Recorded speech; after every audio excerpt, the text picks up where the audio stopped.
Welcome back to the show, Toddler Tribe. We are here today to talk about not solving a problem before one exists.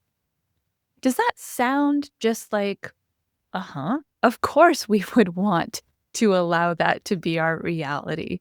But I have to tell you, when I work with and observe parents, it is really ingrained in them to be entertaining their kids at all times instead of allowing their children to just experience what's happening in their own bodies and in their own minds.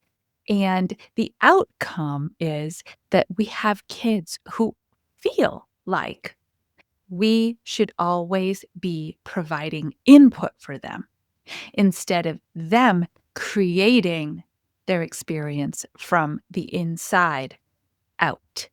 So, story time. You know, I love a good story. Recently, I observed this when I was at church. Now, let me just say, I understand this is a high stakes setting. And what do I mean by that? There are moments, spaces where allowing your child to experience what's happening around them is it feels like there's more expectation around it. In your home, you give them a lot more leeway, right? At the park, you give them a lot more leeway. There's the ability to be loud and have it be socially acceptable in that moment. So I understand that church is more of a high stakes setting. That said, the church that I go to, kids' voices and their overall being is very welcome. It's a celebration of the fact that we have youth and we're blessed with children in this life and that it's our job to raise them up. So I was watching this mom and her kiddo. Oh, I forgot to tell you, this is kind of an important part. So one of the features of our particular church rotation is that we have what's called Family Sunday once a month. And so all the kids stay in for the whole service instead of going to their classes or out, to do other things. And this is easier for some than it is for others.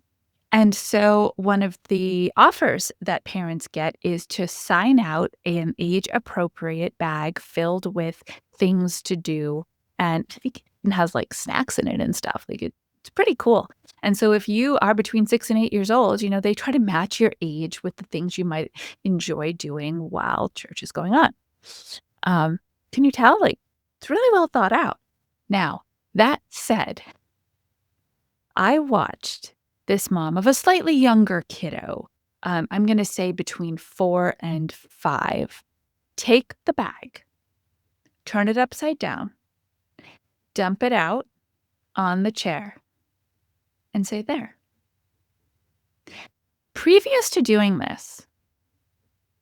this older kiddo, this older toddler in our world, right, had been fully engaged in listening to the words, in watching what was happening up at the altar, at doing the things that everybody else was doing, in engaging with the service. And I thought to myself, we didn't have a problem here.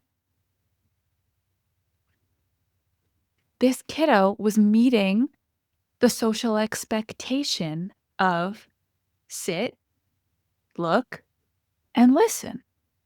I also kind of internally did a cheer for this little one because aren't those 3 really amazing self-regulation skills to have when we think about the fact that they are likely going to a second year of preschool or entering kindergarten in the fall?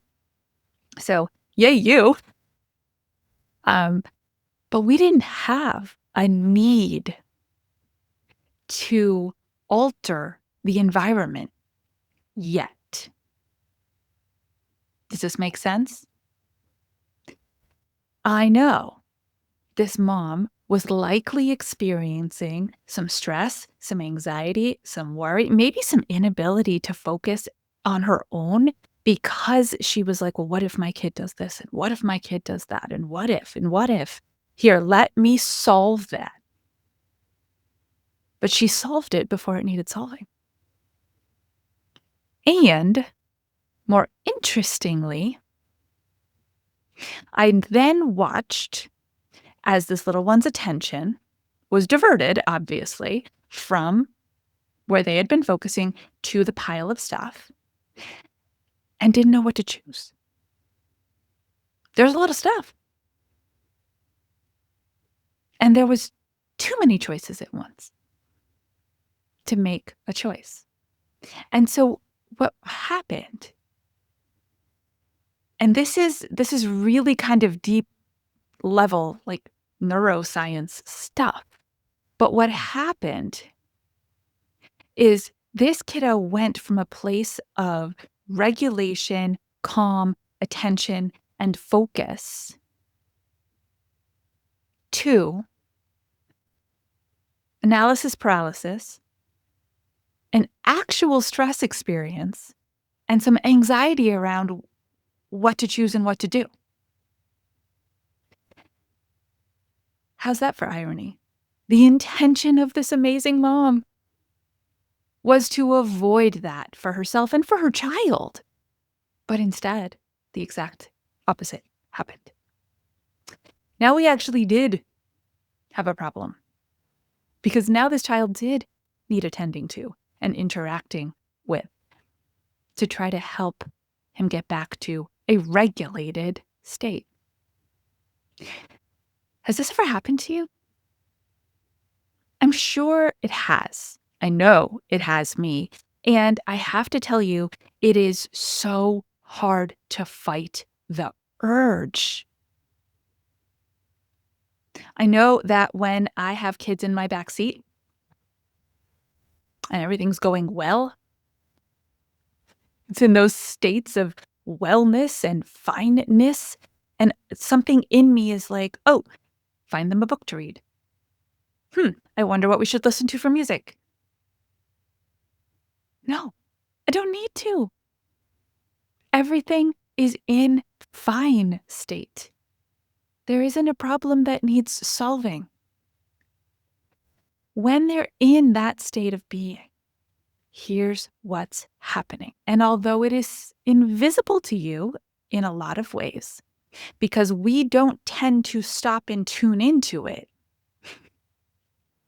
what's happening when they are just quiet and calm and in their bodies is they are engaging with the world.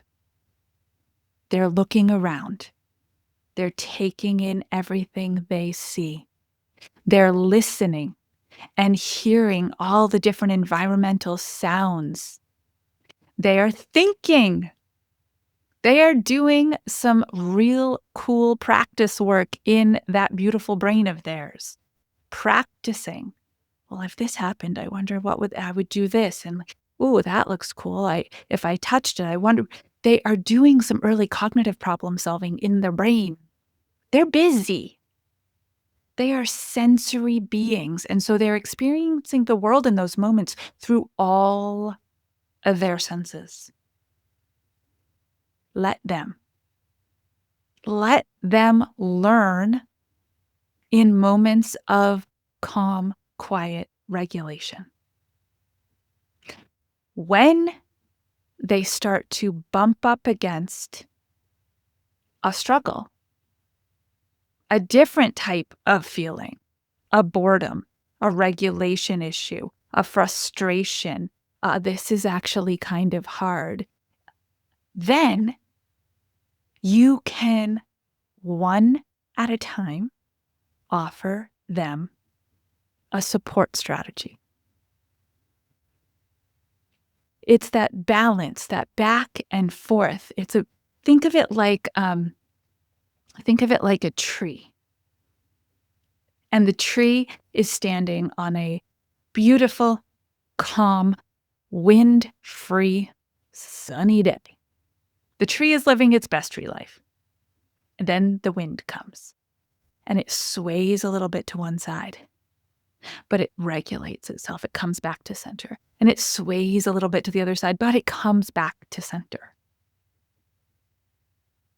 You are the but come back to center support system.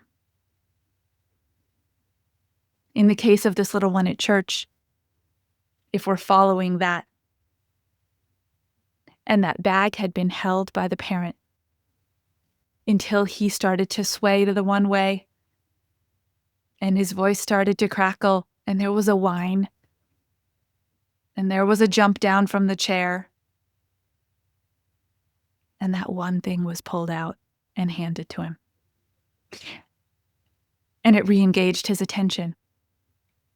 And it gave him something to explore. For however long he was there to explore it. And then he would wobble again, and you would pull the next thing from the bag. We don't need to solve the problem until it exists. Such a simple concept, and so hard with our humanness. We just always want to. We want to be in such full control, predict everything, and make sure it all goes to our plan. If there's one thing I want you to walk away with today, Toddler Tribe, it's this. As a conscious, collaborative parent, caregiver, or educator, your job is to allow these infants, toddlers, and preschoolers to experience the world, not to manufacture their experience by entertaining them at all times. Okay, until our next episode, you know what to do. Stay mindful and proactive as we transform the toddler years.